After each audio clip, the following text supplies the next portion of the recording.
TV조선 취재 기자들이 전하는 뉴스의 중심 보도본부 한나인, 저는 신효섭입니다.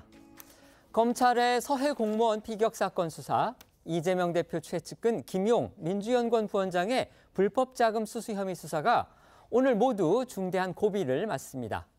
서해 사건과 관련한 서욱 전 국방부 장관과 김홍희 전 해경청장, 그리고 이 대표의 대선 자금 수수 의혹을 받는 김용 부원장의 구속영장 실질심사가 공교롭게도 오늘 모두 서울중앙지법에서 열리기 때문입니다.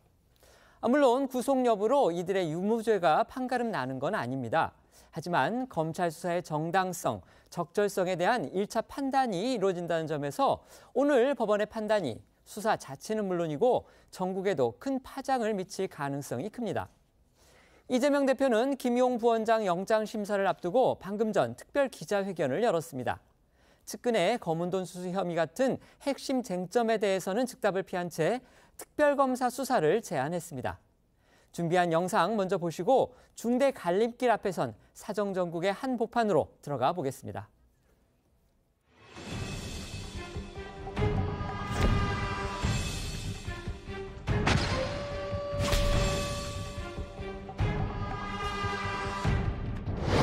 김용 부원장이 8억 원의 불법 자금을 수수한 시기는 이재명 대표의 대선 후보 경선 기간과 겹치는 2021년 4월에서 8월 사이에 이루어졌습니다. 국민적 의혹이 커져만 가는 이 사안에 대해서 먼저 해명해야 될 것입니다. 오히려 대장동 사건 수사에서 지금까지 드러난 사실을 보면 유동규, 남욱, 김만배 등과의 신뢰관계는 오히려 국민의힘 인사 측과 형성되어 있습니다. 이재명은 단 한 푼의 이익도 취한 바가 없습니다. 저는 불법 대선 자금은커녕 이 사탕한 게 받은 게 없습니다.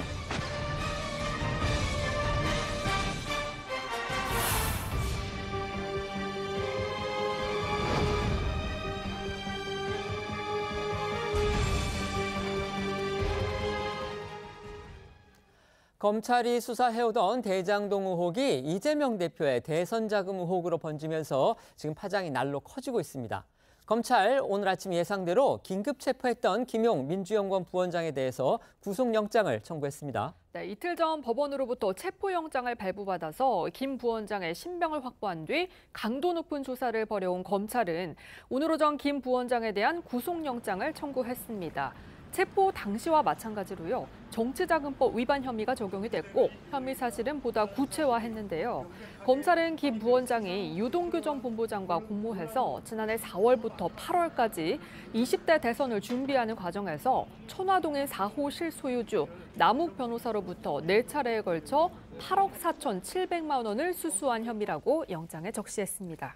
영장에 대선을 준비하는 과정, 이런 표현을 통해서 거듭 대선 자금이다, 이 점을 분명히 했습니다. 네, 또 체포 당시 수회에 걸쳐 8억 원 상당이라고 적시했던 불법 자금 규모도요, 4차례 8억 4,700만 원으로 횟수와 금액이 명확해졌는데요. 검찰은 대장동 개발 이익을 가져간 남 변호사가 마련한 돈이 유 전 본부장을 통해서 김 부원장에게 전달됐다고 보고 있습니다. 네, 검찰은 김 부원장에 대한 구속영장이 발부될 경우 추가 수사를 통해 이 대표의 관여 여부도 밝혀낼 것으로 보입니다. 김 부원장이 이재명 대표의 최측근이자 대선 캠프 총괄 부본부장을 맡았다는 점에서 해당 자금이 이 대표의 대선 자금으로 활용됐을 가능성을 의심하고 있는 겁니다. 어제 이원석 검찰총장의 이야기 잠시 들어보겠습니다. 김용 씨는 이재명 대표가 스스로 분신이라고 평가한 최측근입니다. 대장동 일당에게 20억을 요구를 했고 이 중에 8억을 받았는데 가장 흥미로운 점은 그 시기가 지난해 더불어민주당 대선 후보 경선 과정과 정확히 일치한다는 것입니다. 그렇다면 이재명 불법 대선 자금 수사, 이렇게 봐도 되겠습니까? 일단 불법 자금 수수 부분에 대해서 수사를 하고 그 자금의 성격이라든지 이런 부분에 대해서도 또 사용처나 하는 것도 수사가 이루어질 것이라고 생각하고 있습니다. 물론 김 부원장은 검찰 수사에서도 대장동 사업 관련자들로부터 불법 자금을 수수했다는 의혹은 전혀 사실이 아니라는 입장을 고수한 것으로 전해졌습니다. 이재명 대표도 어제 자신은 불법 자금을 1원도 쓴 일이 없다면서 김 부원장의 결백을 믿는다 이렇게 말했죠. 그렇습니다. 하지만 검찰은 이 혐의 입증을 자신하고 있습니다. 이미 법원이 체포영장을 발부한 만큼 범죄 혐의의 상당성을 소명했다고 보는 건데요. 김 부원장의 영장 실질 심사는 잠시 후 오후 3시 30분에 열릴 예정이고요. 구속 여부는 오늘 밤 늦게나 내일 새벽 결정될 것으로 관측됩니다. 관련해 김 부원장을 언급했던 이 대표의 목소리 들어보겠습니다. 제가 딱 한마디만 말씀을 드리면 정말로 유용한 사람이다. 유용하다. 쓸데가 많다. 제 본심과 같은 사람이어서 대선 자금 운운하는데 불법 자금은 이론 본 일도 쓴 일도 없습니다. 김용 부원장은 오랫동안 믿고 함께 했던 사람인데 저는 여전히 그의 결백함을 믿습니다. 이 검찰이 김 부원장의 혐의 입증을 자신하는 건요. 혐의를 뒷받침하는 복수의 증언과 물증을 확보했기 때문이라고 합니다. 특히 돈을 준비했다는 천화동의 4호 소유주 남욱 변호사가 돈을 전달했다는 유동규 전 본부장과 같은 진술을 한 것으로도 알려졌는데요. JTBC에 따르면 남 변호사는 지난해 김 부원장에게 8억 원을 건넨 게 맞다라는 취지의 진술과 함께 민주당 이재명 대표의 대선 경선과 관련한 자금이라는 것도 알고 있었다라고 말했다고 합니다. 또한 검찰은 남욱 변호사의 측근이자 중간 전달책 역할을 한 것으로 보이는 이모 씨가 당시 돈 전달 상황을 꼼꼼하게 기록해둔 메모를 확보한 것으로도 전해지고 있습니다. 언론 보도 등에 따르면 앞서 검찰은 남욱 씨와 사업상 친분이 깊은 이모 씨 등을 조사하면서 남 변호사가 작년 4월에서 8월 사이 유 전 본부장에게 수차례에 걸쳐 현금 8억 원을 전했다는 진술을 확보했다고 합니다. 남 변호사가 당시 유 전 본부장과 동업을 하고 있던 정민용 변호사에게 돈을 건네면 유 전 본부장을 거쳐 김용 부원장에게 전달됐다는 내용이었는데 이 과정에서 이 씨가 8억 원을 언제, 어디서, 어떻게 전달했는지를 구체적으로 기록한 메모를 작성해 보관 중이라는 사실을 밝혔고 검찰이 이를 확보했다는 겁니다. 이 씨가 먼저 이제 메모가 있다는 사실을 검찰에 알렸다는 건데요. 그 메모의 내용도 알려진 게 있습니까? 네, 일단 조선일보 보도 내용인데요. 이 해당 메모에는 돈이 전달될 때마다 액수와 시기, 장소 등이 기록돼 있고 메모의 내용은 그동안 대장동 관계자들이 진술한 것과 대부분 일치한다고 알려졌습니다. 검찰은 지난주 서울 모처에 있는 사무실로 이 씨와 수사관을 보내 이 메모를 확보했다고 하는데요. 이 법원에 김 부원장 체포 영장 등을 청구하면서 이 메모도 물증으로 함께 제출한 것으로 전해졌습니다. 이처럼 검찰이 혐의를 입증할 물증을 확보한 것으로 알려지면서 여야 정치권의 공방도 더욱 거세지고 있는데요. 오늘 나온 여야의 목소리 듣고 오겠습니다. 구체적 사실들은 거의 없습니다.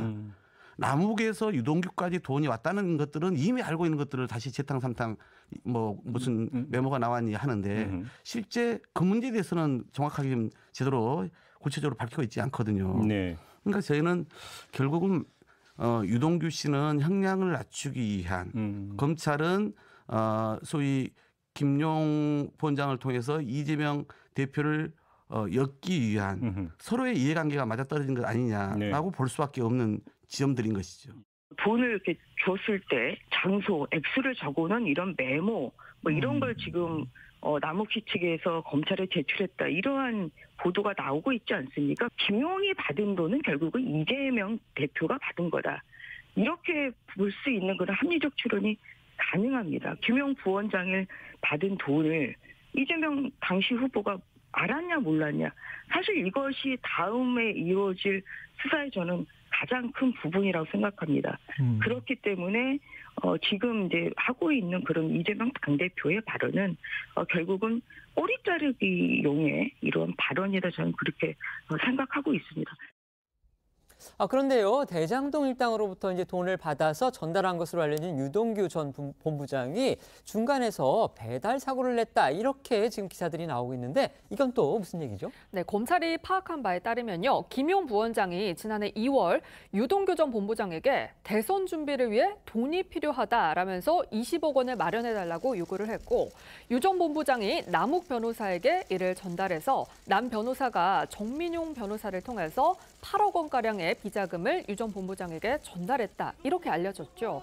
하지만 이 돈을 전달받은 유 전 본부장이 이 8억여 원 가운데 1억여 원은 빼돌리고 나머지 7억 원가량만 김 부원장에게 전달했다는 겁니다. 동아일보에 따르면 당시 유 전 본부장은 2020년 10월부터 이혼 자금이 필요해서 정 변호사에게 돈을 빌렸을 정도로 돈에 쪼들렸던 걸로 알려졌는데요. 여기에 김 부원장은 지난해 9월 언론 등을 통해서 대장동 특혜 의혹이 확산되자 유 전 본부장으로부터 돈 받는 걸 중단하고 1억 원을 되돌려준 것으로도 알려졌습니다. 따라서 김 부원장이 실제로 가져간 돈은 8억 원가량 가운데 유 전 본부장이 배달 사고를 냈다는 1억 원, 그리고 유 전 본부장에게 돌려줬다라는 1억 원을 제외한 6억 원가량인 걸로 전해지고 있는데요. 일각에서는 김 부원장이 유 전 본부장에게 1억 원가량을 돌려준 게 돈의 불법성을 인식하고 있었던 거 아니냐, 이런 해석도 나오는 상황입니다. 관련해 여야 정치권의 목소리 조금 더 들어보겠습니다. 분신이잖아요. 시켰다며요. 시키면 잘한다며요, 뭐든지. 그러니까 이 부분에 아마 초점을 맞춰서 그 이재명 대표와 김용의 관계가 수사 대상에 오를 수밖에 없지 않은가 하는 생각을 해보는 거죠. 왜냐하면 양쪽 진술이 지금 맞거든요. 김용 씨가 유동규에게 혹은 남욱에게 이재명 후보를 위해서 대선 자금 쓰니까 돈을 달라 이렇게 말한 지점과 그다음에 이재명 대표는 이 김용에 대해서 내 도구다, 유용하다, 시키면 일을 잘한다. 뭐 이런 게 좀 맞아 떨어지잖아요. 뭐 김용 부원장이 받았는지 안 받았는지도 아직 안 나와 있고 설사 받았다 하더라도 그게 이재명 대표에게 왔는지 안 왔는지도 밝혀져야 될 일이고 무죄 추정의 원칙이라는 대원칙이 있는데 요즘 보면은 유죄 추정의 원칙으로 해가지고 그냥 막 논리적으로 너무 비약하고 앞서 나간다라는 말씀을 드리고 수사하세요. 수사하시면 되고 이미 지금 저희가 앞서 전해드린 그런 사실관계나 이런 부분은 어쨌든 검찰이 파악한 내용이라는 거, 검찰의 체포영장, 그다음에 구속영장 청구에 나타나 있는 사실이기 때문에 어쨌든 법원이 이걸 어떻게 사실로 확인할지, 판단할지 이 부분은 저희가 지켜봐야 될 부분이라는 거 다시 한번 말씀을 드리겠습니다. 이재명 대표, 그다음에 김용 부원장 모두 혐의를 부인하고 있지만 검찰은 아까 저희들이 전해드린 대로 증언뿐만이 아니고 이런 물증까지 확보했다고 전해집니다. 특히 8억여 원의 중간 전달책이 만들어준 이 메모가 나왔고 이것이 지난 법원의 체포영장 발부 때 역할을 했다. 지금 이런 건데요. 이런 상황들 어떻게 보십니까? 그러니까 유동규 씨가 사실상 1년 전에 이제 구속이 되고 재판을 받는 그 이유는 혐의는 8억 원의 뇌물 혐의거든요. 그런데 이 뇌물이라고 되어 있는 8억이 갑자기 정치 자금으로 전달된 걸로 변화가 돼 버렸어요. 이게 어떻게 가능한 건지. 만약에 그렇다 그러면 8억을 받아서 그냥 8억을 준 건데 그러면 1원도 안 갔느냐. 아까 뭐 1억을 다시 돌려받았다 뭐 여러 가지 얘기 있어요. 유동규 씨는 이 화천대유가 수천억 원을 번 걸 압니다. 대장동에서. 그럼 1억으로 모든 것을 만족하고 끝냈을까라는 생각을 할 수밖에 없는 것이고요. 제일 중요한 거는 사실상 만약에 이재명 대표 또는 김용 부원장이 돈을 요구했다라고 한다 그러면 대장동 특혜에 대한 대가일 거 아니에요? 그냥 달라고 그러면 줍니까? 안 주죠. 그러니까 이게 특혜라 그러면 형량이 굉장히 높은 뇌물죄를 적용해야 되는데 왜 형량이 낮은 정치자금법을 지금 적용을 하고 있느냐 이거예요. 검찰이. 이해가 전혀 가지 않는 그런 대목이고요. 또 한 가지가 지금 검찰이 이렇게 돈의 흐름의 경로를 얘기를 하면 남욱, 측근인 이모 씨, 그리고 정민용 씨, 유동규 씨, 김용 씨 이렇게 가요. 이렇게 여러 사람이 연루되는 이 불법 자금을 이런 경우가 사실은 없거든요. 이러면 이제 들통이 나거나 걸릴 확률이 굉장히 크기 때문에 과거 우리 한나라당 이제 차떼기 할 때도 보면 아주 그냥 몇 명 안 되는 사람들끼리 그냥 모르게 이렇게 하는 건데 지금 이런 경로를 여러 차례에 걸쳐서 해가지고 줬다. 저는 뭐 상상하기 어려운 조금 신뢰가 덜 가는 그런 주장이다 이렇게 생각합니다. 네, 말씀해 주시죠. 그런데 만약에 그렇게 만약 이 인식을 한다면 지금까지의 모든 녹취록을 우리는 부정해야 돼요. 왜냐하면 녹취록하면 이렇게 많은 사람들이 언급이 되고 함께 이야기를 하고 그것들을 다 녹취까지 하지 않았습니까? 은밀한 돈 몇백억씩이나 왔다 갔다 하는데 이렇게 조심 없이 이 사람들이 말도 하고 녹취도 하고 관련인들끼리 이야기도 하고 또 이 녹취록도 해당 사항이 두 사람만이 아니에요. 또 이 사람 그룹이 얘기하고 저 사람 그룹이 얘기하고 이런 과정들을 지켜보면서 충분히 이 네 사람 정도의 어떤 그 이미 언급되는 그 자금 루트가 불가능했을까? 이런 생각이 첫 번째 들고요. 두 번째는 이겁니다.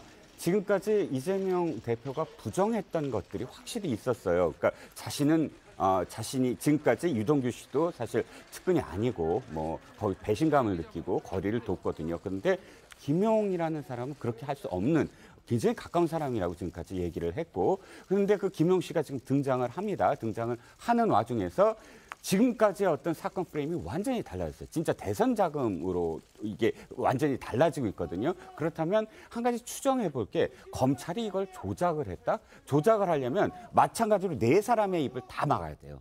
그리고 한 사람 더 있죠. 이모 씨라고 그 중간에 전달한 사람, 메모를 작성했다는 사람까지 또 조작이 가능해야 돼요. 검찰이 지금 이 세상에서 또 지금 1년여 이걸 공방을 벌이면서 정치적 부담을 다 떠안으면서 이것을 조작을 한다? 법원에서 다 드러날 일을 이제 곧 저는 불가능하다고 봅니다. 그래서 이 정도의 어떤 상황이라면 충분히 법원이 체포영장을 발부할 이유가 분명히 있었겠구나. 이것이 합리적인 추론이라고 생각을 하는 거죠.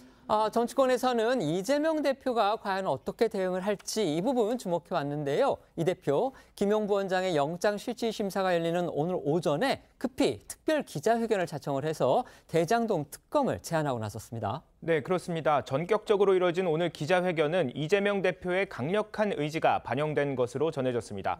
검찰이 김 부원장 체포영장 등을 통해 대장동 사건을 넘어 대선 자금의 불법성까지 파헤치는 게 확실해지자 더 이상 묵과하기 힘들다는 판단을 내린 것으로 전해지는데요.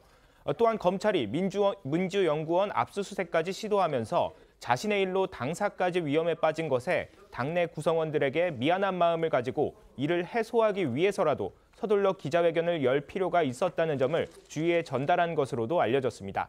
이 대표의 기자회견 발언 들어보시겠습니다. 파도 나오는 게 없다 보니까 이제는 조작까지 감행하는 모양입니다.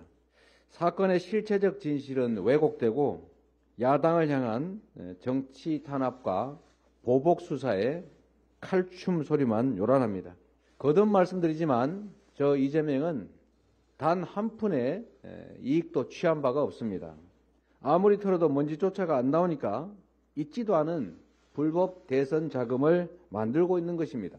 저는 불법 대선 자금은커녕 이 사탕 1개 받은 게 없습니다. 대통령과 여당에 공식적으로 요청합니다. 화천대유 대장동 개발과 관련된 특검을 즉시 수용하십시오. 들으신 것처럼 이 대표는 정치 자금은커녕 사탕 1개 받은 것이 없다면서 대통령과 여당을 향해서 화천대유 대장동 개발과 관련한 특검을 수용하라고 목소리를 높였습니다. 그러면서 윤 대통령을 겨냥해서 부산저축은행 의혹 등도 엮어서 함께 진상을 밝혀내야 한다면서 대통령과 여당이 특검을 거부할 경우에도 반드시 특검을 해야겠다는 입장을 확고히 하기도 했는데요. 이 대표는 거부하지 않을 것으로 기대하지만 윤 대통령의 후보 시절 태도를 보면 안 할 가능성도 있다면서 개인적인 생각이지만 물러서지 않겠다. 민주당이 가진 힘으로 특검해야겠다고 생각한다고 말했습니다. 민주당이 가진 힘을 쓴다. 이 얘기는 결국 이제 실현되는 가능성과는 별개로 어떻든 원내 과반 의석을 동원해서 특검법의 단독 처리도 불사하겠다. 이런 의미로 들리기는 합니다. 그런데 이 대표 오늘 특별 기자회견이라고 했는데요. 정작 사태의 핵심인 측근의 불법 자금 수수 의혹에 대해서는 아예 답변을 하지 않았습니다. 그렇습니다. 이 대표는 기자회견 이후 진행된 질의응답에서 이 김용 부원장과 관련해 사실관계를 직접 확인한 게 언젠가 사법 리스크가 본격화했다는 야당 반응에 대한 입장 등에 대한 기자들의 질문이 있었지만 오늘은 특검 얘기만 하겠다며 말을 아낀 건데요. 오늘 아침 이 대표의 모습 조금 더 보고 오겠습니다. 어제 김용 부원장에 대해서 결배가 믿는다라고 주장하셨습니다. 근데 김용 부원장이 혐의가 사실로 밝혀질 경우 이거 이후에 대표님의 입장이나 의견이 어떻게 될지 궁금합니다. 가정적 질문에 대해서는 제가 가정적으로 답할 필요가 없을 것 같습니다. 김용 부원장을 믿을 만한 사람이다 계속해서 언급해 주셨는데 사실관계를 직접적으로 언제 좀 확인을 하셨는지 궁금하고요. 당 일각에서는 대표님의 사법 리스크가 좀 본격화되는 거 아니냐 이런 지적도 나오는데요. 이 부분에 대한 입장도 궁금합니다. 네, 오늘은 특검 얘기만 하도록 하겠습니다. 이 대표 대장동 특검 제안으로 어쨌든 역공을 시도한 그런 모양새인데요. 국민의힘도 긴급 기자회견을 열어서 비판에 나섰죠. 네, 그렇습니다. 이 대표의 기자회견 30분 뒤 이번엔 국민의힘 주호영 원내대표가 긴급 기자회견을 열고 이 대표의 특검 제안을 강하게 비판했습니다. 주 원내대표는 이제와 특검을 하자는 것은 속이 뻔히 보이는 시간 끌기이자 수사 회피라며 자신의 사법 리스크를 피하기 위해 민주당을 동원하고 국회를 정쟁 도가니로 넣는 것은 해선 안 될 일이라고 했습니다. 그러면서 이 대표의 특검 제안을 받아들이지 않겠다는 뜻도 분명히 했는데요. 이어서 들어보겠습니다. 수사가 제대로 되고 있을 때 수사를 뭉개기 위해서 특검하자는 주장은 처음 들어보는 것 같습니다. 그래서 앞뒤 말씀이 안 맞는 말들이고 특검 준비하는 데만 해도 몇 달이 걸리는데 그 사이에 온갖 증거 인멸들도 있을 수 있을 테고 그 사이에 여러 가지 수사를 방해하는 사안들이 있을 수 있다고 보기 때문에 특검은 수용할 수 없는 것이고 민주당의 힘만으로 이걸 강행하겠다라고 얘기를 그럴 가능성도 배제할 수는 없겠습니다만은 그럴수록 국민들은 왜 저럴까 다 알아차릴 거라고 생각합니다.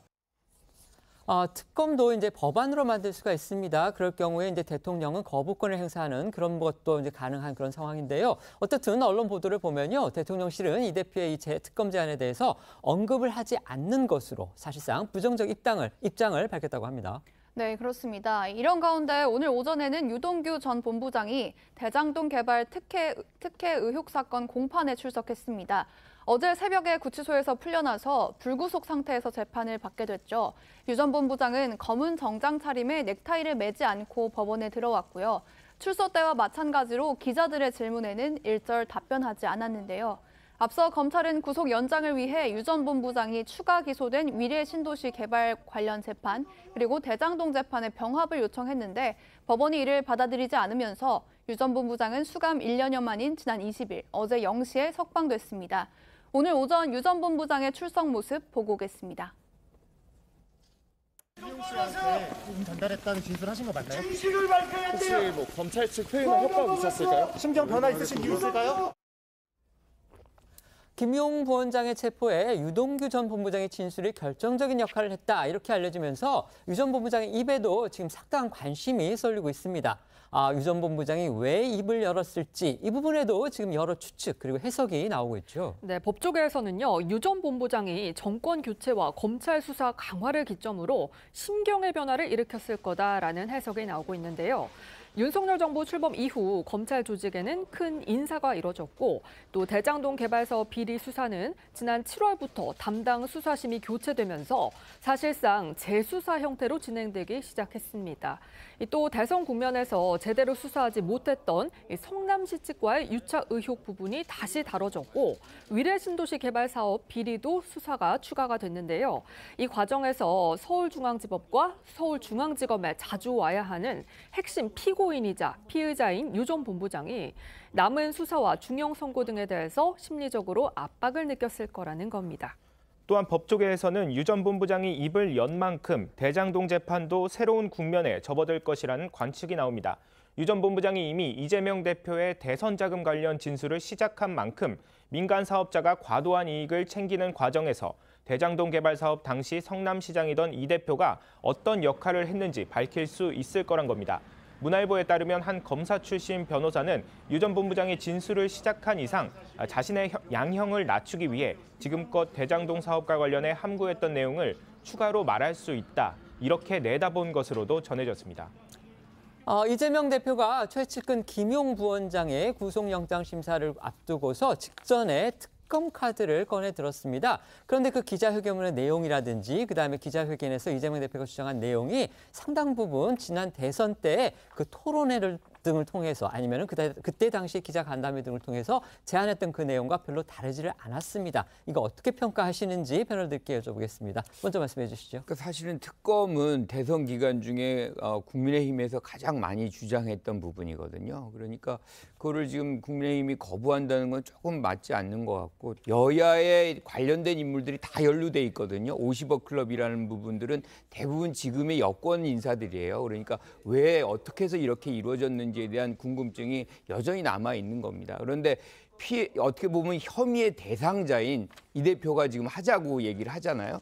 그러면 오히려 이 기회로 실질적인 진실이 무엇인지를 좀 규명해보는 그런 기회로 좀 활용이 됐으면 좋겠다는 생각이고요. 그래서 이거를 어떤 정쟁의 대상이 아니라 이번 기회에 소모적인 어떤 논쟁들을 해소시키는 그런 과정으로 가고 또 한 가지가 뭐냐면 검찰의 수사를 여기서 중단하라는 게 아니거든요. 그러니까 특검을 준비하면서 검찰은 계속해서 수사를 하고 그것을 특검이 이어받아서 미진했던 부분들을 완벽하게 보완한다면 국민의 어떤 의구심들을 해소하는 계기가 되지 않을까 이렇게 생각합니다. 이재명 대표는 그 윤석열 대통령에 관련한 부분도 특검에서 수사를 하자 그랬는데 지금 현직 대통령에 대한 부분이 지금 헌법상으로 소추 면제권이 있기 때문에 그렇죠. 특검도 수사를 할 수 있을지 그 부분도 사실 좀 규명은 돼야 될 거라는 생각은 들거든요. 그렇죠. 하지만 이제 소추는 안 되죠. 네네. 그렇지만 이제 뭐 수사하는 과정 속에서 뭐 윤석열 대통령을 특정해서 한다기보다도 예를 들어서 부산저축은행이다 그러면 거기에 최재경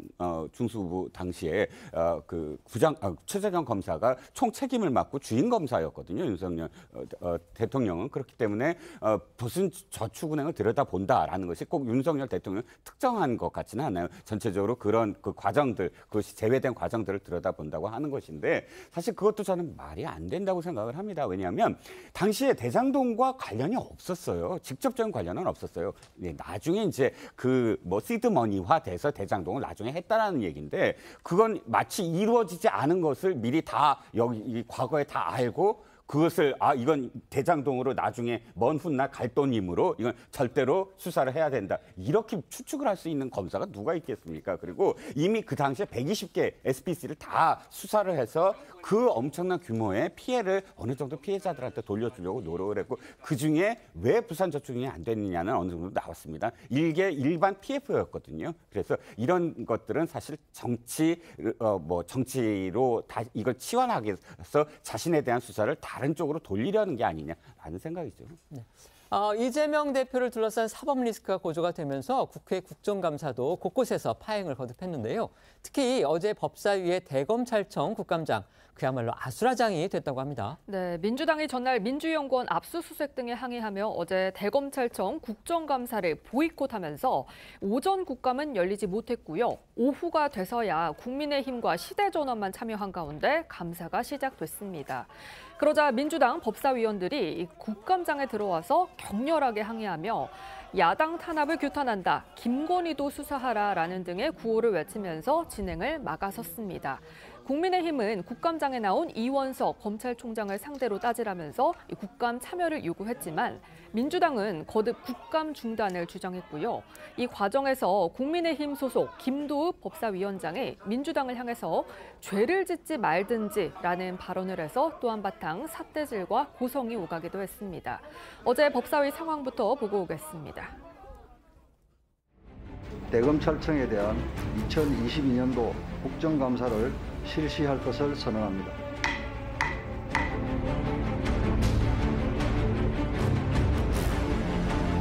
위원장님, 단독회의가 안 되죠. 민주당과 국민의힘은 2022년도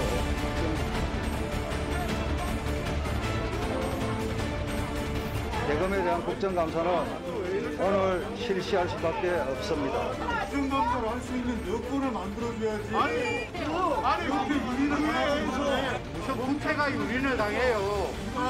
이재명 대표의 개인 일이야. 야당 탄압이다, 보복 수사다 주장하신다면 검찰총장을 상대로 국정감사를 통해 조목조목 따져주십시오. 검찰총장이 마침 나와 있지 않습니까? 네? 그러니까 총장을 상대로 보복 수사다. 야당 탄압이다. 확인시켜 주시기 바랍니다. 뭐가 구려서 이 기회를 마다합니까? 세상에 국정감사를 당하는 일개 피기한 기관이 국정감사를 오늘 앞두고서 자, 제2야당 이렇게 말도 안 되는 진행을 기관이 자기 일을 하는 거야. 그러면 죄를 짓지 말든지. 누가 죄를 짓다는 거야? 누가 죄를 짓습니까? 시기 답변을 도저히 할 수가 없어서 감사 중지를 선언합니다. 들으신 대로 결국 대검찰청 국감은 시작된 지 30여 분 만에 중단이 됐습니다. 그러고서는 오후 4시가 넘어서 감사가 재개가 됐는데요. 그 시각에 민주당 의원들은 국감장을 빠져나가서 용산 대통령실로 향했다고 합니다. 네, 그렇습니다. 민주당 의원들은 대검찰청 국감이 파행된 후 윤 대통령에게 항의하는 기자회견을 위해 용산 대통령실 앞으로 이동했습니다. 이 자리에서 민주당 의원들은 국감 기간 중 야당 당사를 겨냥한 검찰의 압수수색이 윤 대통령의 의지 없이 가능한 것이냐고 물었습니다. 들어보겠습니다. 대통령은 직접 사과하라! 사과하라! 사과하라! 사과하라! 국정감사 기간 중에 서울중앙지검 국정감사 직후 오늘 대검찰청 국정감사 직전에 야당의 당사를 겨냥한 그러한 압수수색 영장의 집행이 과연 대통령의 뜻입니까? 대통령의 의지 없이 과연 이게 가능한 것입니까? 유동규 씨에 대한 회유 정황이 있다. 그리고 그 회유의 대가로 아마 구속 연장되지 않고 풀려날 것이다 라고 저희들이 의혹 제기했는데 사실 그대로 됐죠. 그리고 그 유동규 씨의 진술을 기반하여 지금 체포영장과 압수수색 영장이 나오고 있는 것입니다. 들으신 대로 민주당 의원들은 검찰이 김용 민주연구원 부원장을 체포하기 위해 유동규 전 성남도시개발공사 기획본부장을 회유해 관련 진술을 얻어낸 것 아니냐, 이런 의혹도 제기하고 있습니다. 이 부분은요, 어제 민주당 의원들이 불참한 상태에서 재개된 대검찰청 국감에서도 언급이 됐는데요. 이원석 검찰총장, 말도 안 되는 의혹이다 그러면서 조목조목 반박했습니다. 네, 다시 재개된 대검찰청 국감에서 이원석 검찰총장은 김용 부원장 체포와 민주연구원 압수수색에 대한 검찰 측의 입장을 설명했는데요. 김용 부원장 수사와 관련해 체포영장이 발부될 정도까지 범죄 혐의에 대해선 소명을 했다고 판단하고 있다며 자신감을 보였습니다. 또 민주당이 제기하고 있는 유동규 전 본부장 회유 의혹에 대해서는 기관장이나 기관의 고위 임원을 지낸 분이 회유가 될 수 있는지 의문스럽다면서 의혹 자체를 일축했습니다. 유동규 전 성남도시개발공사 이분은 지금 또 문제가 되고 있는 김용 야당의 그 의원님들과 10년이 훨씬 넘는 인연을 가진 분으로 알고 있습니다. 뿐만 아니라 유동규 본부장 같은 경우에는 성남시설공단 또 성남도시개발공사, 경기관광공사의 기관장이나 고위 임원을 지낸 것으로 알고 있습니다. 그런 분에 대해서 저희가 회유가 될 수가 있겠습니까? 그리고 회유를 한다고 하면 오히려 구속을 시켜놓고 교정시설 안에 가둬놓고 회유를 하지, 법원에서 영장 기간이 만료가 돼서 구속 기간이 만료가 돼서 밖으로 나간 사람을 회유를 할 수 있겠습니까? 회유가 가능하다라고 보실 수 있겠는지 저는 대단히 의문스럽습니다. 네, 여기에 이어서 이원석 총장은 어떤 검사가 유동규 전 본부장이라는 한 사람에게 자기 인생을 걸겠냐며 그렇게 수사하지 않는다고 단호하게 답하기도 했습니다. 민주당에서는 유 전 본부장이 검찰청사에서 이 사실혼 관계에 있는 여성도 만났지만 정작 변호사 접견은 거부했다, 이런 주장도 하고 있는데요. 검찰은 이런 부분도 다 악의적 프레임이다, 이렇게 지금 반박하고 있죠. 네, 민주당은 검찰이 석방을 미끼로 유 전 본부장을 회유했다는 의혹을 제기하면서 검찰총사에서 사실혼 관계 여성을 만나게 해준 걸로 들었다, 이렇게 주장을 했습니다. 이에 검찰 측은 유 전 본부장과 여성을 함께 불러 조사한 적은 있었지만 수사상 확인할 내용이 있었고 자료 제출 목적도 있었던 것뿐이라면서 이런 식의 의혹 제기는 수사팀 흠집내기라고 했습니다. 그러면서 이 검찰은 오히려 유 전 본부장의 공범 측에서 민주당계 인사인 변호사를 유 전 본부장에게 붙여서 김용 부원장에게 불리한 진술을 막으려 회유했다, 이런 의심을 하고 있는 것으로 알려졌습니다. 이원석 검찰총장 어제 국감에서 이 압수수색을 막은 민주당에 대해서도 아주 강하게 지적을 했습니다. 네, 이원석 검찰총장은 검찰이 민주연구원을 압수수색하게 된 경위를 묻는 국민의힘 의원들의 질문에 자신이라고 국감 기간 중에 민주당사 안에 있는 민주연구원 압수수색 결정을 내리는 것이 쉬웠겠냐며 그래도 법원에서 발부받은 영장을 집행해야 하는 것이 검찰의 책무라고 강조했습니다. 또 이원석 검찰총장은 현장에 있던 검사의 와이셔츠 단추가 뜯겨져 나가고 돌아가는 길에도 차량에 컵과 달걀이 날아들었다는 보고를 들었다며 검사들이 현장에서 8시간 가까이 아무것도 못하고 영장 집행을 호소하는데 핍박을 받고 다중의 위력에 의해 영장 집행을 못하고 돌아왔을 때 안타깝고 미안한 마음이었다고 밝혔습니다. 민주당에 대해 공무집행방해 혐의 등을 적용해야 한다는 국민의힘 의원 질의에는 검토하겠다고 답을 해 눈길을 끌기도 했습니다. 들어보겠습니다. 검찰 수사관들 차량에 달걀도 투척하고 여러 가지 공무집행 방해 행위가 있었던 걸로 알고 있습니다. 이 상황에 대해서 검찰이 그대로 방치를 한다라면은 대한민국의 법치는 실종되는 것입니다. 검사의 와이셔츠에 그 단추가 뜯겨져 나가고 또 돌아오는 과정에도 컵과 달걀이 날아들었다는 보고를 받았습니다. 그러한 방해행위가 있었다는 것에 대해서 저는 검찰총장으로서 대단히 안타깝게 생각하고 공무집행 방해 혐의를 적용할 것이냐라는 의원님 말씀에 대해서는 저희들도 여러모로 검토를 하겠습니다만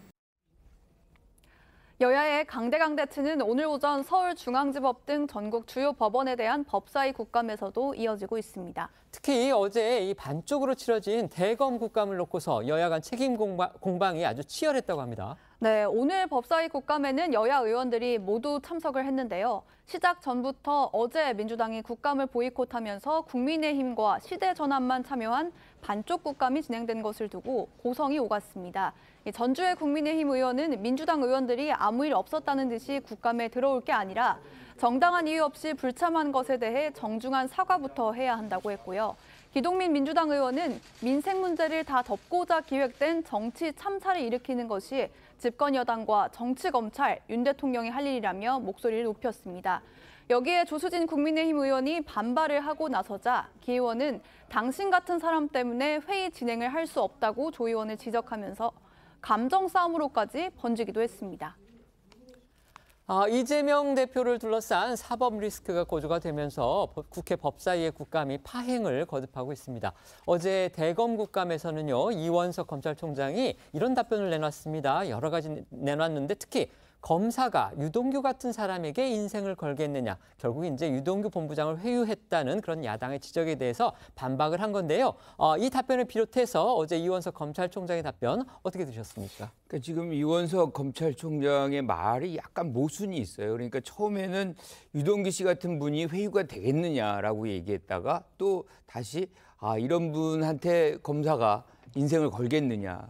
그런데 사실은 지금 그분 때문에 모든 게 변화된 거거든요. 그분의 진술 하나가 변해서 처음에는 8억을 본인이 받았다 그랬어요. 이 뇌물로. 그래서 뇌물 혐의를 적용해가지고 기소를 하고 재판을 받는 중인데 갑자기 이게 뇌물이 아니라 나는 그거를 정치자금으로 전달했다는 걸로만 바뀐 거예요. 그거를 지금 검찰이 그대로 받아서 사실은 어떤 뚜렷한 물증도 없는 상황 속에서 받아서 이거를 혐의를 바꾸고 있습니다. 근데 그 8억과 이 8억이 같은 8억으로 지금 보시는 그렇죠. 건가요? 왜냐하면 다른 8억이 없어요. 이 상황 속에서. 네, 저희도 그 부분 한번 알아보겠습니다. 그렇죠. 그래서 이 8억이라는 것이 왜냐하면 뇌물로 그냥 남아 있으면 지금 유동규 씨 같은 경우는 뇌물에 플러스 정치자금법 위반이 되는 거거든요. 그런데 뇌물이 사라지면 정치자금법만 남아요. 형량이 급격하게 줄어들게 되는 상황이 벌어지거든요. 그게 아니라면 뭐 지금 유동규 씨가 이렇게 진술을 번복할 이유가 그렇게 많지는 않은 것 같은데 어쨌든 그거 하나고 또 하나가 지금 검찰총장이 조금 저는 아쉬운 부분이 사실은 이게 국감이라는 거는 입법부가 행정부에 대한 어떤 감사를 하고 있는 거거든요. 그 전날에 본인이 감사를 받아야 되는 전날에 국회 다수당을 압수수색을 한다. 그러니까 국민의 대표가 다수 소속된 정당이에요. 이게 국감이 지나고 나서 할 수도 있는 부분을 이렇게 굳이 본인이 감사의 대상이 되는 그 전날에 해야 되는 것인지 저는 그 부분에 대해서는 좀 국회를 무시한 처사가 아닌가라는 아쉬움이 분명히 남습니다. 네, 말씀해 주시죠. 제가 알기에는 뇌물 혐의가 아직 있고요. 그건 700억과 관련해서 약속이 돼 있잖아요. 그러니까 검찰이 기소장 변경을 하지 않았다는 말씀이시죠? 그렇죠. 아직까지는요. 그렇죠. 네. 그리고 700억과 관련해서도 약속을 했기 때문에 그것도 역시 아직 혐의가 계속 이어지고 있습니다. 8억만이 아니고. 근데 이 8억과 똑같다는 건 아직은 확언할 수 없을 것 같고요.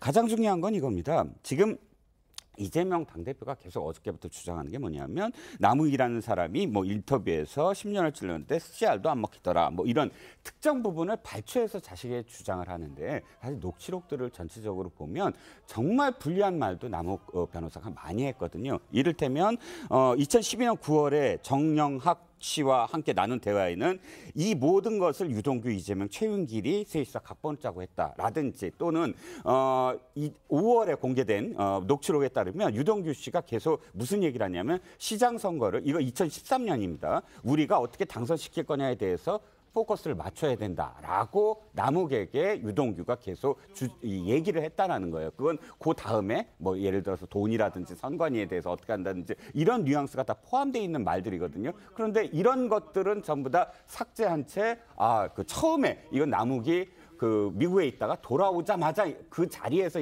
JTBC에서 한 첫 번째 말을 두고 지금 그것만 지금 발표를 한단 말입니다. 그러면 이 전체적인 맥락 속에서 충분히 개연성이 있다. 그러니까 이 선거와 이 돈과 관련된 이런 부분들이 사실상 이 지금 검찰에 포착이 되고 또 4명과 관련해서 특히 5명과 관련해서 진술이 일치한다라는 증언이 저는 있다라고 판단하는 겁니다. 지금 말씀해 주신 녹취록 부분, 그다음에 아까 이재명 대표가 얘기한 JTBC 인터뷰 이런 부분은 어디까지나 다 당사자들의 일방적인 주장이었습니다. 그래서 그 주장을 서로 크로스체크, 상호 검증을 해서 아마 나중에 검찰이 기소를 하게 되면 법원에서 판단을 하지 않을까 이렇게 생각이 됩니다. 네, 이런 가운데 검찰 수사에 맞서 단일 대우로 뭉치고 있는 민주당 내부에서 결이 다른 목소리도 나오고 있어서 이 부분도 주목이 되고 있습니다. 아무래도 지금 여당이 공격하고 있는 포인트죠. 바로 민생 외면 그리고 이재명 방탄 플레임 바로 이건데요. 이런 것들이 결국 민주당 전체에게 부담이 될 수도 있다. 이런 우려의 목소리가 나오고 있는 거죠. 네, 앞서도 전해드린 대로 이재명 대표는 어제 의총에 이어 오늘도 특별 기자회견을 열면서 사실상 자신을 향하고 있는 검찰 수사가 윤석열 정부의 야당 탄압이라는 점을 강조하고 자신을 둘러싼 의혹들도 전면 부인하고 있는 상황입니다.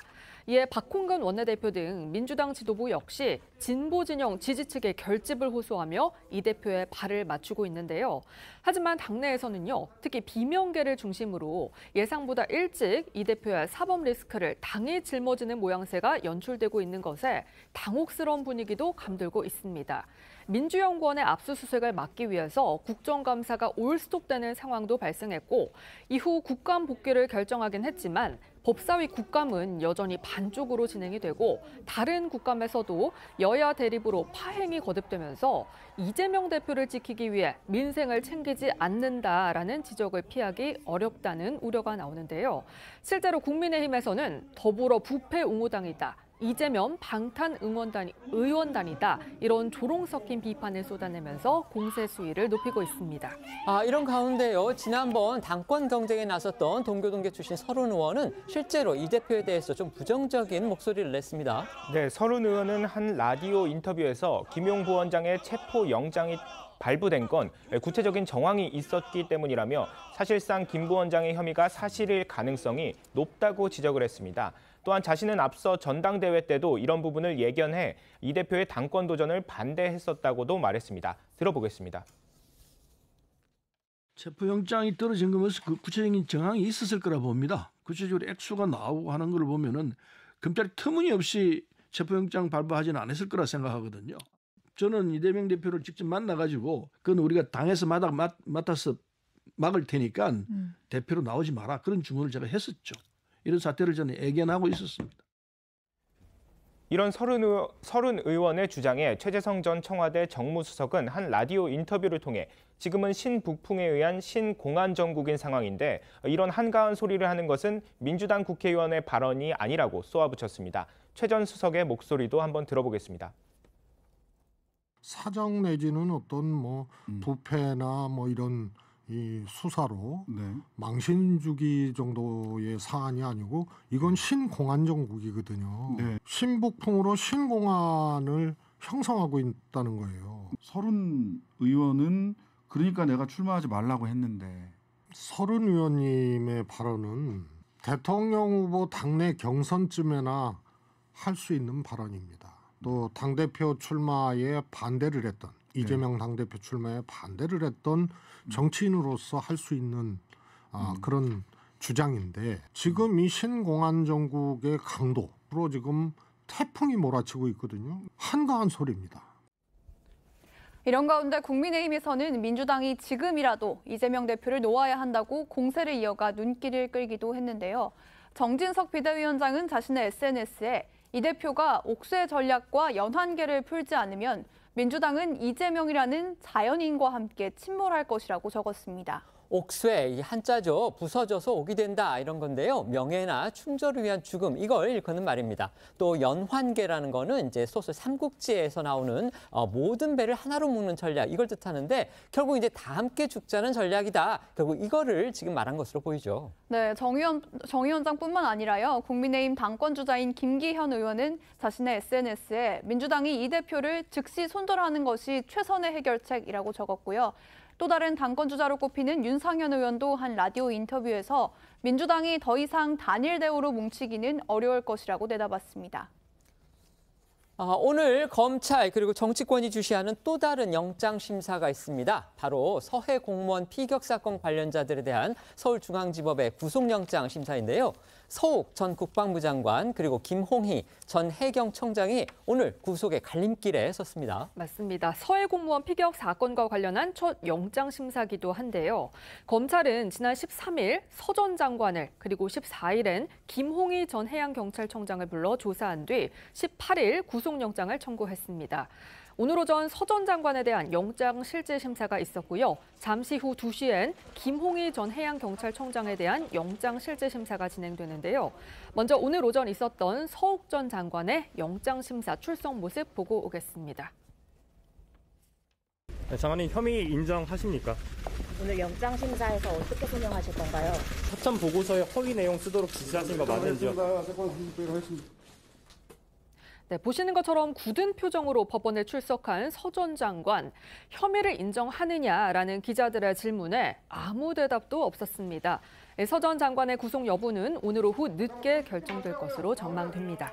서욱 전 장관에 대해서는요, 지금 직권남용 그리고 허위 공문서 작성 이런 혐의들이 지금 적용이 됐습니다. 네, 서 전 장관은 서해에서 피살된 고 이대준 씨가 자진 월북한 것처럼 보이기 위해 월북 정황과 배치되는 감청 정보 등 군사기밀 60건을 삭제하고 합참 보고서에 허위 내용을 쓰도록 지시한 혐의를 받고 있는데요. 서 전 장관은 검찰 조사에서 혐의를 강하게 부인한 것으로 전해졌습니다. 이 때문에 구속심사의 주된 쟁점은 허위라는 걸 인식하고도 자진 월북 프레임을 갖고 직권을 남용했는지 여부가 될 것으로 보이는데요. 이번 사건과 관련해 서 전 장관의 과거 발언 들어보겠습니다. 첫 지시는 무엇이었습니까? 월북 가능성이 있는지 여부를 잘 봐야 된다. 이제 이렇게 얘기를 하고 예를 들어 가지고 표류대가 갔었다. 예. 이래 갔었을 때 북으로 갔다면 살기 위해서라도 그냥 월북 의사를 이렇게 밝힐 수도 있었을 거 아닙니까? 뭐 그럴 수도 있다고 보는데 현재까지 저희가 내린 결론은 월북한 걸로 판단하고 있습니다. 그러면 22일 날 3시 30분부터 사살된 21시 한 40분까지 북한에 어떤 조치를 취했습니까? 우리 측에서는? 우리는 북한의 조치를 취한 건 아니고 우리 자체적으로 첩보를 계속 확인하고 하는 조치를 해나갔습니다. 최초의 그 월요일 날은 제가 이제 보고받고 북으로 갈 가능성이 있느냐 하고 이제 실무진들한테 다 이제 물어봤는데 월북 가능성이 낮다, 뭐 없다 이렇게 보고를 받고. 그럼 처음부터 월북자라고 생각하신 건 아니네요. 첫날은 월북자가 아니라고 생각한 거네요. 네, 첫날은 아니라고 생각했습니다. 잠시 후 영장실질심사를 받을 이제 김홍희 전 해경청장은요, 사건 발생 당시에 해경 수사의 총책임자였습니다. 네, 그렇습니다. 최근 감사원의 감사 결과에 따르면 김 전 청장은 해경의 2차 중간 수사 결과 발표 전에 해경 관계자에게 다른 가능성은 말이 안 된다, 월북이 맞다라는 취지로 말한 것으로 알려졌습니다. 또 감사원은 김 전 청장이 이대준 씨가 한자가 적힌 구명조끼를 입었다는 국방부 자료를 보고도 나는 안 본 거로 할게 라고 말했다는 해경 관계자 진술도 확보했다고 전했습니다. 김 전 청장 역시 검찰 조사에서 혐의를 부인했다고 하는데 당시 구명조끼와 관련해 언급한 김 전 청장의 발언도 들어보겠습니다. 구명동의에 그 불ük죄 여지하고 있었고 본인의 말하지 않고서는 북한 측에서 알지 못하는 그런 개인 신상 구분이 있었고 그리고 월북이라는 의사를 표명하는 부분을 수사팀에서 확인했기 때문에 저희들은 월북이라고 판단했습니다. 수사팀이 확인한 구명조끼는 몇 번째 사진의 몇 번째 구명조끼입니까? 저 구명조끼에 뭐 입고서 있었는지 수사팀이 확인했습니까? 지금 희생자가 착용한 구명조끼에 대해서 이제 수사 중에 있고 거기 개인이 구입했는지 나머지 부분에 있어서 수사 중에 있습니다. 확인이 안 되는 겁니까? 알지만 말씀드릴 수 없는 겁니까?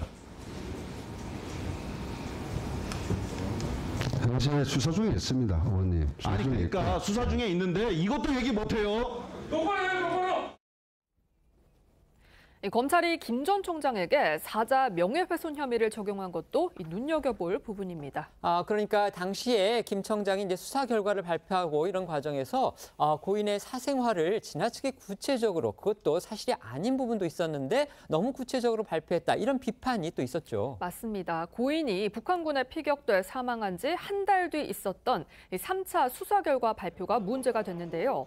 유족은 확인되지 않은 사실로 고인의 명예를 훼손했다고 주장하고 있습니다. 당시 내용 들어보겠습니다.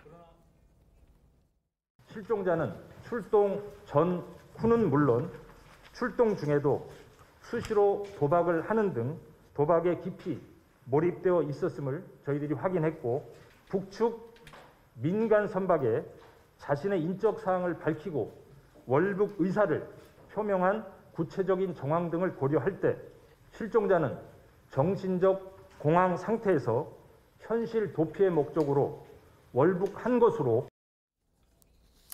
오늘 두 사람에 대한 영장 청구는 이례적으로 신속하게 이루어졌다, 이런 사실 평을 받았습니다. 검찰이 빠르게 두 사람의 신병 확보에 나선 거 결국 혐의 입증에 대한 자신감을 나타낸 거 아니겠느냐, 이런 해석도 나왔는데요. 법원이 오늘 어떻게 판단을 내릴지 지금 주목이 됩니다. 네, 두 사람은 혐의를 부인하고 있는 것으로 알려졌지만 검찰은 혐의 소명에 자신감을 보이고 있는 것으로 알려졌습니다. 검찰은 서 전 장관과 김 전 청장의 검찰 조사에 임하는 태도와 행적 등을 고려할 때 신병을 신속히 확보하는 게 제대로 된 수사를 위해 불가피했다고 설명했는데요. 또 이 사건은 헌법과 법령이 정한 시스템과 절차에 따라 국민을 위해 국가기관들이 의무를 제대로 수행했는지, 국가란 무엇인지에 대한 것이라고 검찰은 의미를 부여했습니다. 그러니까 지금 검찰에 얘기했다는 이른바 이제 서 전 장관, 김 전 청장이 조사에 임하는 태도와 행적을 고려할 때 신병을 신속히 확보하는 게 제대로 된 수사를 위해 불가피했다. 이 얘기는 결국은 전부 혐의를 부인하고 있기 때문에 증거인멸의 가능성이 있다. 결국 이 부분을 법원이 판단해야 된다, 이런 뜻입니다. 그런데요, 유가족들도 영장 발부를 촉구하는 그런 입장을 오늘 또 밝혔다고 합니다. 네, 맞습니다. 고 이대준 씨의 유족은 오늘 서울중앙지법 앞에서 서 전 장관 등에 대한 구속영장 발부를 촉구하며 기자회견을 열었습니다. 이 자리에서 초등학교 3학년인 고인의 딸이 영장 전담 부장판사에게 쓴 편지 내용도 공개됐습니다. 들어보시죠. 저희 아빠는 출동을 마치고 집에 오시면 항상 가족과 함께 캠핑을 가고 저를 데리고 공원에 놀아주는 자상한 아빠입니다. 왜 우리 아빠에게 그런 나쁜 이야기를 하는 것인지 억울했고, 아빠를 구해주지 않을 사람들이 너무 미웠습니다. 우리 아빠는 저를 엄청나게 사랑하셔서 가족을 버리고 혼자 북한으로 가실 분이 절대 아닙니다. 판사님, 제게서 아빠를 빼앗아가고 아빠를 나쁜 사람으로 만든 많은 사람들에게 벌을 주세요. 앞서 감사원은 이대준 씨가 북한군에 처음 발견됐을 때 한자가 적힌 구명조끼를 입고 있었다고 밝혔습니다. 이와 관련해 유족들은 국방부의 한자가 적힌 구명조끼와 당시 주변에 있던 중국 어선에 관한 조사 요청서도 제출할 예정이라고 합니다. 오늘 이 서 전 장관 등의 구속 여부에 따라서 결국 그 검찰의 윗선 수사, 당시에 이제 청와대 관계자들을 말하는 거겠죠. 그것에도 속도가 붙을 거다 이런 전망이 나옵니다. 네, 검찰은 서 전 장관의 혐의 내용에 청와대 국가안보실과의 공모를 적시한 것으로 알려졌습니다. 서 전 장관을 연결고리로 해서 수사가 당시 청와대로 향하지 않겠냐는 관측들이 나오는데 안보 라인이었던 박지원 전 국정원장 등에 대한 조사도 불가피할 것으로 보입니다. 이에 박 전 국정원장은 서 전 장관의 영장이 기각될 거라는 예상과 함께 자신에게 검찰에 출석하라는 연락이 없었다고 밝혔는데요. 들어보겠습니다. 이번에 처음으로 한자가 써 있는 구명조끼 그리고 고 이대준 씨에게 붕대가 감겨 있었다. 저는 그 내용을 모든 회의에 제가 참석을 했지만은 들어보지를 못했어요. 감사원은 감사위원회의 심의를 의결을 거치지 않은 불법 감사를 했고 발표를 하더라도 감사위원회의 의결을 거쳐야 됩니다. 예. 불법이에요. 그렇기 때문에 재판 과정에 가면은 증거가 배척될 것입니다. 사법부에서 잘 판단할 일이지만은 최소한 서욱 장관의 영장은 기각될 것 같은 그런 제 기본적인 상식을 가지고 있습니다. 그렇군요. 원장님도 조만간 소환될 거라는 예측도 있는데 혹시 연락 받으신 게 있으신가요, 원장님? 저한테는 지금까지 아무런 연락이 없습니다. 아하, 그렇군요. 빨리 좀 불러달라고 얘기하세요. 오늘 영장 발부 여부는요. 문재인 전 대통령에 대한 직접 수사가 이루어질지에도 영향을 미칠 거다 이런 관측이 나오고 있습니다. 야당도 이런 점을 의식해서 검찰이 대통령실 사주를 받아서 기획 사정에 나섰다는 공세를 굽히지 않고 있는데요.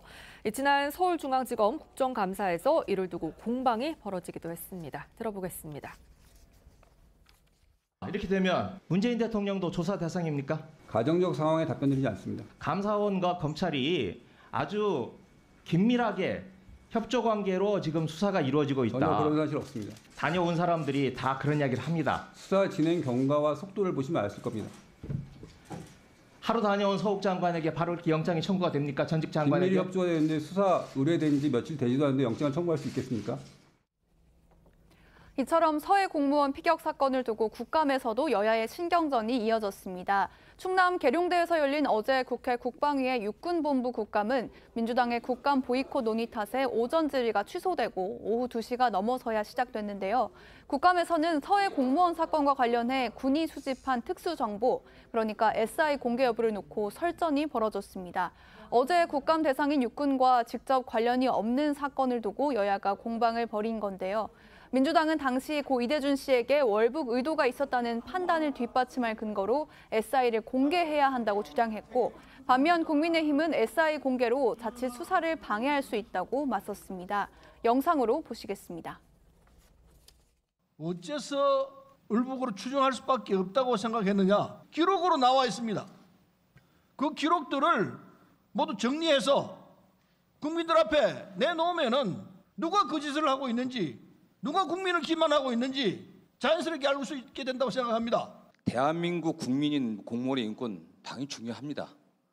마찬가지로 육군 참모총장 출신의 전 국방장관의 인권도 중요합니다. 자세한 첩보 내용에 대해서 밝힐 수 없다 이렇게 얘기했습니다. 이거 밝혀야 돼요. 이거 밝히지 않고서 진실을 갖다 밝혀낼 수가 없습니다. 평생을 조국 수호, 국토방위에 헌신했던 총장 출신의 국방장관이 대충 어영부영 그런 짜집기 증거한 것 갖고 구속돼야 되겠습니까 이게? 지금 그때 비공개 회의한 것을 저는 공개는 되지 않더라도 공개하는 것은 우리 의결을 다시 해야 되고 거기서 국방부가 보고한 내용은 2급 비밀이 포함되어 있습니다. 수사적인 사안과 관련해서 비공개 회의록을 공개하는 것은 수사의 혼선을 초래하고 나아가 수사 방해 가능성도 있다고 저는 생각을 합니다. 국방위원회 국정감사와 무관한 사안들로 인해서 국감이 비정상적으로 진행될 일 없도록 그렇게 회의가 잘 진행되었으면 그렇게 말씀드리겠습니다. 이렇게 여야가 공방을 벌이는 과정에서요, 때 아닌 이른바 짬밥 논쟁이 벌어졌다는데 무슨 일입니까? 네, 육군 사관학교 선후배사인 국민의힘 한기호 의원과 민주당 김병주 의원이 바로 그 논쟁 주인공인데요. 어쩌다 그런 상황이 벌어지게 된 건지 영상으로 보겠습니다. 이 비공개 회의에서 국방부에서 보고한 내용은 SI를 저희한테 들려준 적도 없습니다. 보고 자체가 조작인데 이것이 번복되는 것은 당연한 겁니다. 2년 전과 바뀐 것은 정권 바뀐 것밖에 없는데 어떻게 여기에서 우리 국방위원님들이 서욱 전 장관이 조작했다라고 주장합니까? 무슨 근거로? 인간적인 의리상 어떻게 또 그렇게 할 수 있습니까? 참 너무나 인간적으로도 너무합니다. 그리고 저보고 국회의원을 핑계대고 예의가 있네 없네 그러는데 우리 김병주 존경하는 의원님은 제가 군단장 할 때 제 연대장 하지 않았어요? 저한테 그렇게 하는 것도 괜찮아요? 우리 후배들 보는 데서 하시는 모습이 그 예의가 있으세요? 그러지 마십시오. 천년 만년 국회의원 하는 거 아니에요. 네, 한기호 의원은 삼성 장군 출신이고요. 김병주 의원은 사성 장군 출신인데 한 의원이 김 의원의 육사 9년 선배입니다. 실제로 한 의원이 5군 단장으로 있을 당시 김 의원은 5군단 예하 6사단 포병 연대장으로 근무한 걸로 알려졌습니다. 서욱 국방장관과 김홍희 전 해경청장의 구속 여부가 결국 이제 서해 공무원 피격 사건 수사에 향방을 가를 아주 중요한 변수로 지금 등장을 했습니다. 오늘 법원 어떤 점을 집중적으로 볼지 한번 말씀해 주시죠. 일단 지금 혐의가 직권남용, 허위 공문서 작성, 공공 전자기록 손상 등이 있습니다만 중요한 건 무엇이냐면 바로 이 감청 결과예요. 감청 결과가 저는 어느 정도 소명이 돼야 된다고 생각하거든요. 왜냐하면 삭제한 60건이 어떻게 지금 다르냐면 한쪽에서는 예하 부대, 그러니까 해당되지 않은 부대에 들어가지 않아도 들어갈 필요가 없는 정보를 삭제했다고 하고 한쪽에서는 그렇지 않다. 이거는 이 월북이 아닌 증거. 즉 처음에 국정원과 국방부에서 첫 보도가 월북이 아니다라고 정황을 얘기했던 바로 그 정보가 삭제됐다라는 것이거든요. 그럼 당연히 오늘 영장의 가장 큰 쟁점은 그 정보가 무엇이냐가 될 것 같아요. 네, 말씀해 주시죠. 결국 이제 증거인멸에 관련된 부분인데 서욱 장관 같은 경우 60건이 이제 증거 삭제를 했다 그러는데 원본이 있느냐 없느냐가 전 중요하다고 생각을 해요. 원본이 살아 있다 그러면 그 부분에 해당 사항이 없을 것 같고요. 그리고 또 국방위 비공개 회의에서 사실상 미국 정보를 갖고서 여야 의원들이 이것은 월북에 가깝다라는 합의 내용이 있어요. 그러니까 그 부분 감안한다 그러면 아마 큰 기소가 되거나 이런 일은 없을 것 같은데 김홍희 전 경찰청장 같은 경우는 좀 다를 것 같아요. 나는 본 게 없다. 안 본 걸로 해달라. 그게 예컨대 한자가 적혀 있는 구명정이라 그러면 저는 여전히 이제 감사원 발표에 대해서 이해가 안 되는 부분이 만약에 그 중국 배에 갔다 그러면 거기서 왜 이대진 씨가 한국에 연락을 취해달라 아니면 내가 어디로 데려다 달라 왜 그걸 안 하고 다시 북한 해역에서 중국산 이걸 메고 있는지 그 부분들을 좀 해명을 하지 않는 한은 그 부분도 좀 굉장히 소명이 어려운 부분이 아닌가 이렇게 생각합니다. 네, 김홍희 해경청장입니다. 지금부터는 오늘 하루 놓치면 안 될 핫한 뉴스를 모아 전해드리는 어쩌다 이런 일이 코너로 이어가겠습니다.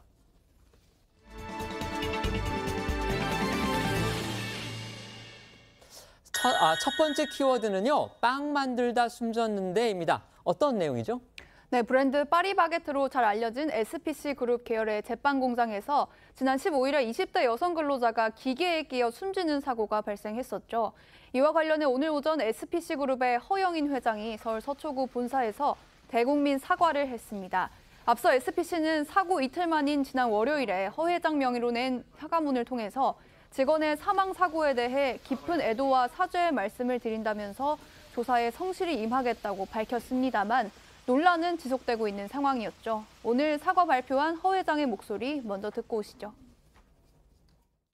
이번 사고에 대해 책임을 통감하고 있습니다. 국민 여러분의 엄중한 질책과 지적을 겸허히 받아들이겠습니다. 고인 주변에서 함께 일했던 직원들의 충격과 슬픔을 제가 먼저 헤아리고 보듬어드려서 했는데 그러지 못해 매우 안타깝습니다. 진심으로 사과드립니다.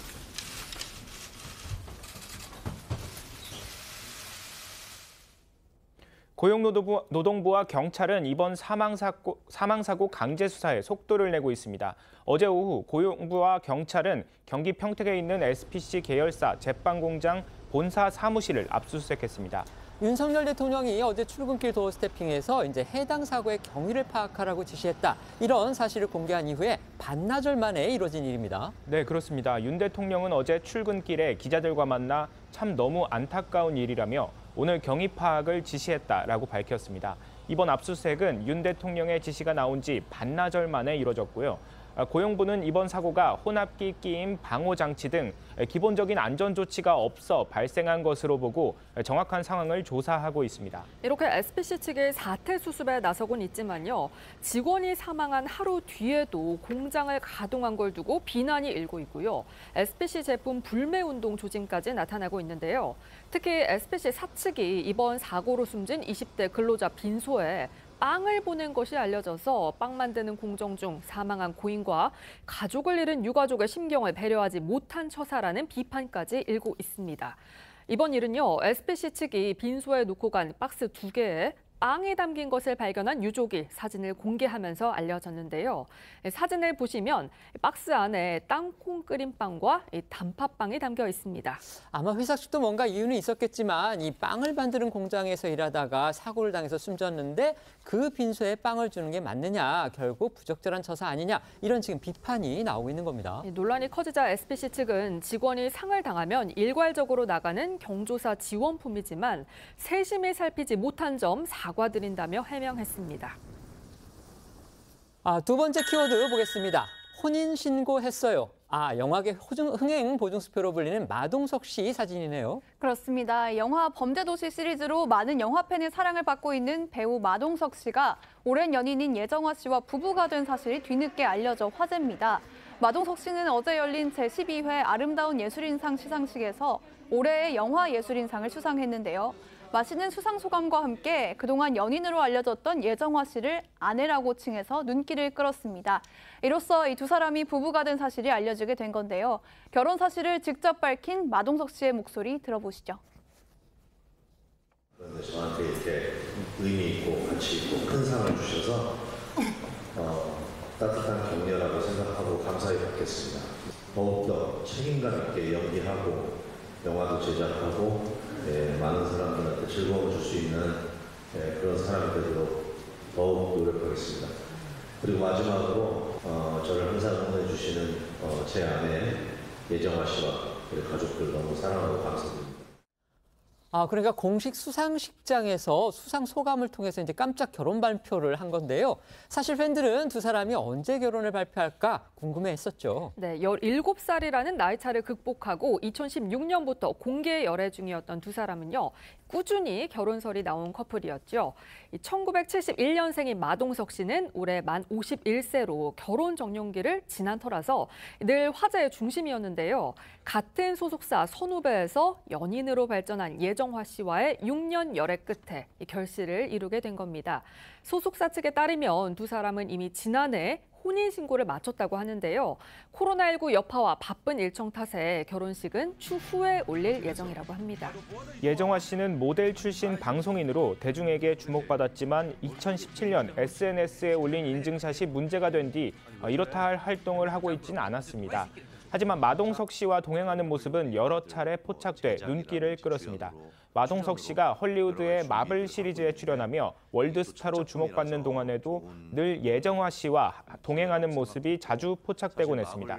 마동석 씨가 안젤리나 졸리에게 예정화 씨를 나의 피앙세라고 소개했던 일도 화제가 된 적이 있습니다. 마지막 세 번째 키워드 보겠습니다. 누나 건물 밑에 금괴? 어떤 내용이죠? 네, 한 남성이 건물 지하에 금괴가 묻혀 있다라고 주장하면서 건물주인 친누나와 조카를 상대로 소송을 제기했습니다. 그러니까 누나가 소유한 건물 지하에 수백억 원 가치의 금괴가 묻혀 있다고 주장을 한 건데요. 법조계에 따르면 지난 6월 이 남성은 누나와 조카들이 공동 소유한 대구 중구 북성로 건물 지하에 수백억 원 규모의 금괴가 묻혀 있다면서 이들을 상대로 매장물 발견자 지위 확인 소송을 제기했다고 합니다. 네, 이 남성은요, 4년 전 탐사 전문가에게 의뢰해 얻은 금괴 위치 표시 사진을 근거로 내세웠다는데요. 매형이 사망하기 전인 2018년 5월에 매형의 허락을 받고 광물 전문 탐사가에게 의뢰해 200kg가량의 금괴 위치를 발견했다고 주장했습니다. 건물 소유주인 조카와 주고받은 메시지 내용도 근거로 내세웠습니다. 2020년 이 남성은 조카에게 금이 묻혀 있으니 발굴해야 한다는 내용의 메시지를 보냈고 조카는 할 때 되면 삼촌에게 먼저 말하겠다. 시작 시점 잡히면 연락하겠다고 답했다는 겁니다.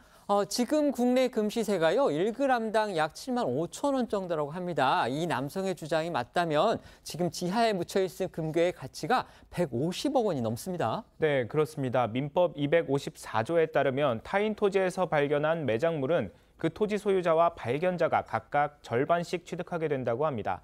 그러니까 실제 금괴가 건물 지하에 존재한다면 절반을 가질 수 있게 되는 겁니다.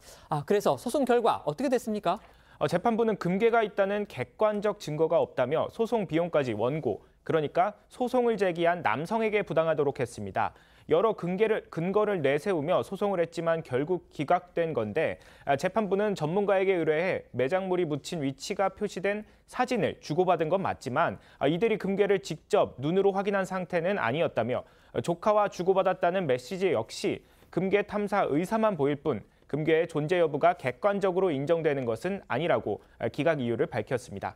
그런데 이번에 문제가 된요, 대구 북성로는요, 오래전부터 사실 금괴 매장설이 나돌던 그런 지역입니다. 왜 그런 거죠? 이 대구 북성로는요, 일제 강점기 때 일본 상인들이 많이 상주를 했는데 광복 이후 이들이 급히 자국으로 돌아가면서 가져가지 못한 금괴가 묻혀 있다는 소문이 돌았습니다. 이에 금괴를 찾겠다며 실제로 여러 건물에서 땅굴을 판 일도 있었다고 하는데요. 1980년대에는요, 한 일본인이 북성로에 묻힌 금괴를 찾으러 왔다더라, 이런 소문까지 돌면서 곳곳에서 이 땅굴을 파는 해프닝까지 벌어졌지만 2022년 현재까지 금괴 존재가 공식적으로 확인된 적은 없습니다. 저희는 1분 뒤에 다시 돌아오겠습니다. 오늘 준비한 소식은 여기까지입니다. 저희는 월요일 오후 1시에 더 핫한 소식으로 찾아뵙겠습니다. 시청해 주셔서 고맙습니다.